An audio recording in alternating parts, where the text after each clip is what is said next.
कभी कभी रात में आया सपना समझ नहीं आता कि वो सपना है या सच। कबीर के साथ कुछ ऐसा ही हुआ था। उसकी कल्पना कहीं या सच, पर वो हुआ तो जरूर था। नमस्कार दोस्तों, मैं हूँ दीपिका और आप सुन रहे हैं दीपिका's फियर बॉक्स।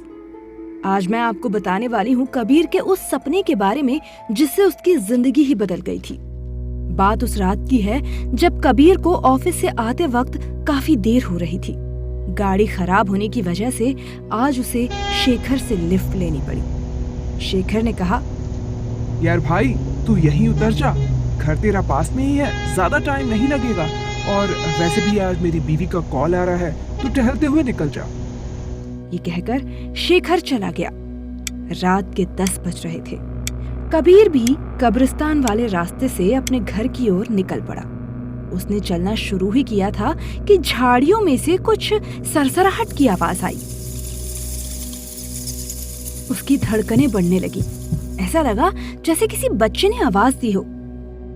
भैया रुक जाओ, मुझे भी ले चलो। उसने अपने आसपास देखा, कुछ भी नहीं था। वो 2 कदम चला ही था कि आवाज फिर से आई।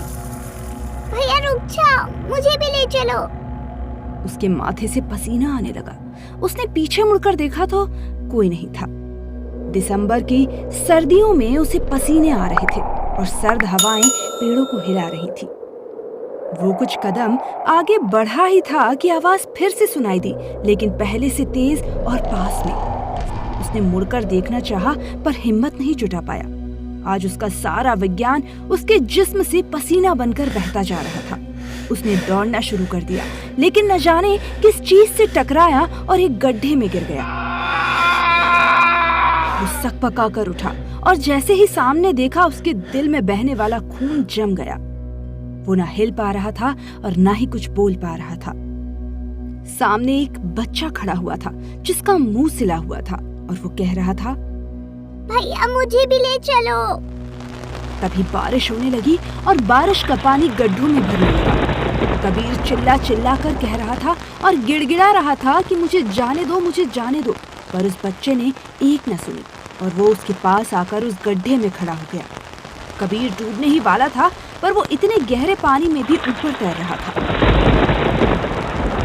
तभी उस बच्चे ने कबीर के पैर को कसकर पकड़ा और फिर कहा, भैया मुझे भी अपने साथ ले चलो।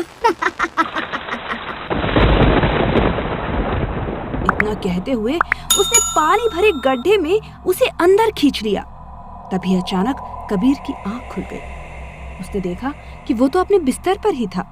तब जाकर उसकी जान में जान आई।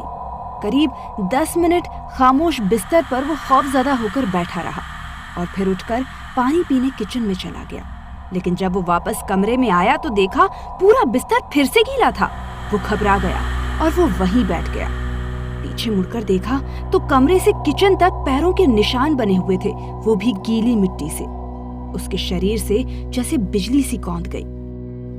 डरते डरते उसने अपने पैर देखे तो वो भी मिट्टी में सने हुए थे। लेकिन इसका क्या मतलब था? वो तो सपना था ना। कांपते हुए उसने पर्दे को पकड़ लिया और जैसे ही उठने की कोशिश की तो पर्दा टूट गया और पर्दे के पीछे से फिर से आवाज आई, भैया मुझे भी ले चलो। पर्दे की रॉड गिरने से उसकी दादी जाग कर आई और उन्होंने लाइट जलाई। और जैसे ही उसने फिर से देखा तो वहां कोई नहीं था। सब कुछ वैसा का वैसा।